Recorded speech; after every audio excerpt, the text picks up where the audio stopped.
guys. So recently I was talking to one of my students after training, and he was asking me a question about maybe what the best foods for him to eat would be before jiu-jitsu training, but foods that he could eat without feeling like he has to throw up during rolling. So if you guys have ever experienced a situation where you go into the gym and you ate some food, something, and you go in there and you either feel like you've got a brick sitting in your stomach, or you feel like you've got a yak in the middle of the rolling, which I've been there before. It's not a fun feeling.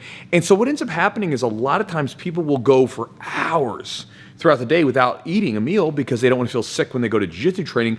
But then the problem is that a lot of times they'll experience a lot of like lethargy. They'll feel a little lethargic during their training session and not have a lot of energy because they have no fuel in their body. And so I wanted to share an idea that has been really useful to me. I've shared it with a lot of my students over the years. It's been useful to them.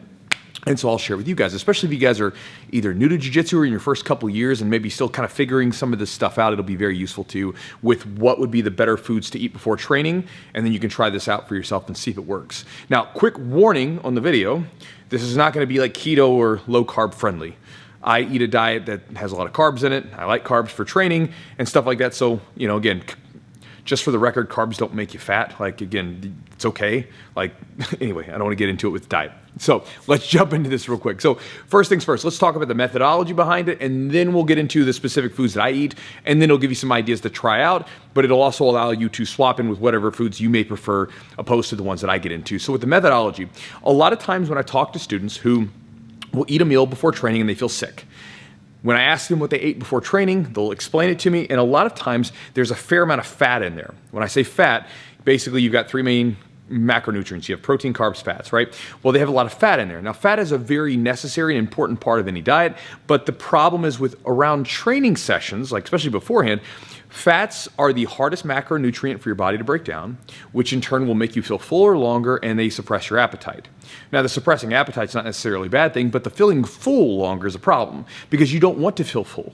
Right? We don't want to go to the gym and feel like we've got a bunch of food sitting there. And if you have a food that, or if you have a meal that has a lot of fat in it, it will sit on your stomach and you'll feel like you're a little bit more full than normal. So we don't want to eat as many fats before the workouts.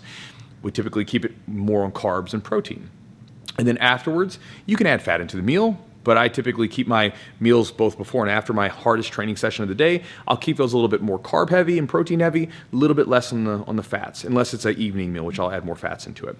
And then that's it, right? And that's the basic idea. Carbs and protein, low in the fats.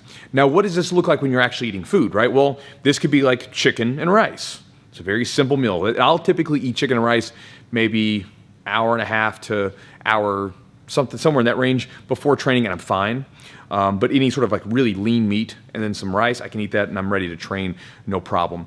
Sometimes in the morning, I'll make these egg white pancakes where I'll take some oats and egg whites and put it together. And I'll typically have that with at least an egg or two, which has some fats, but most of the meal is going to be that egg white pancake, which is just protein and carbs.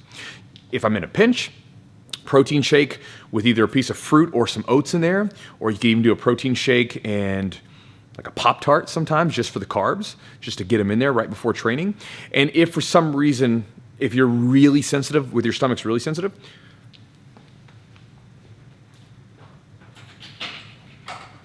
Hey, you bud.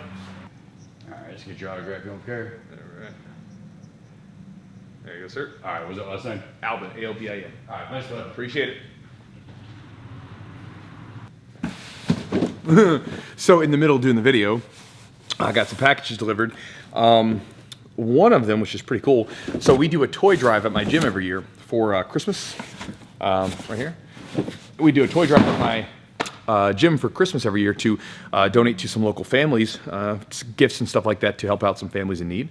And so there was a guy, David, I believe his name is. I have his name written down, but he bought a bunch of stuff on Target and like had it sent to the gym. So I just got a bunch of stuff here and delivered in. So that's what that was. Anyway, back to the video. So even if you have a really sensitive stomach and you can't deal with really any food, then what you can get is you can get a dextrose powder supplement based like pre-workout, post-workout drink. So if you look on the back of it, it'll have dextrose, and then you can look this stuff up. There's tons of supplements like this. Even some of the sports drinks are primarily dextrose. Dextrose is a fast-acting sugar. It'll be in your system really quickly. A lot of times around competitions, I always have some dextrose in my drink that I'm sipping around my competition matches. So that I can put it back into get some sugars back into my bloodstream as fast as possible little after matches, and make sure that I have some before matches without being too heavy on the stomach. And so, but again, it's all carbs right there. There's a lot of carbs, and I might add a little bit of protein in there. But that's just the idea. So again, so the general idea on this is very simple. Before workouts, sometimes afterwards, depends on you, but especially before workouts, lower the fat intake. Then put whatever foods you want in there. Protein and carbs, put those together.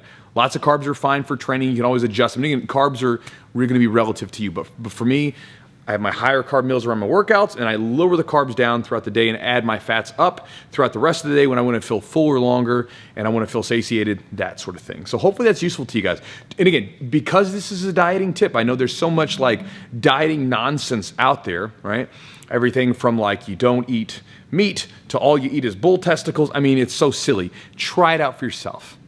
See how it works for you. Take out some foods, see if it works. And if it doesn't work, no problem. But if it does work, then great. Now you have a new tool that you can throw into the mix, and you can have more fuel for your training sessions coming up. And that's that. So if you guys have any questions, you can drop them down in the comments below. But otherwise, hopefully that helps you. I'll talk to you guys next time.